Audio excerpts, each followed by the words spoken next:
شروع اللہ کا نام لے کر جو بڑا مہربان نہایت رحم والا ہے۔ جب آسمان پھٹ جائے گا اور جب تارے جھڑ پڑیں گے اور جب سمندر ابل پڑیں گے اور جب قبریں اکھیڑ دی جائیں گی، تب ہر شخص معلوم کر لے گا کہ اس نے آگے کیا بھیجا تھا اور پیچھے کیا چھوڑا۔ اے انسان، تجھ کو اپنے رب کریم کے بارے میں کس چیز نے دھوکہ دیا؟ وہی تو ہے جس نے تجھے بنایا، پھر تیرے اعضاء کو درست کیا اور تیری قامت کو معتدل رکھا، جس صورت میں چاہا تجھے جوڑ دیا۔ مگر افسوس تم لوگ جزا کو جھٹلاتے ہو، حالانکہ تم پر نگہبان مقرر ہیں، یعنی معزز کاتبین۔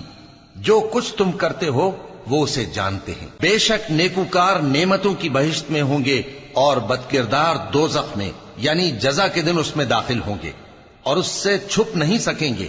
اور تمہیں کیا معلوم کہ جزا کا دن کیسا ہے؟ پھر تمہیں کیا معلوم کہ جزا کا دن کیسا ہے؟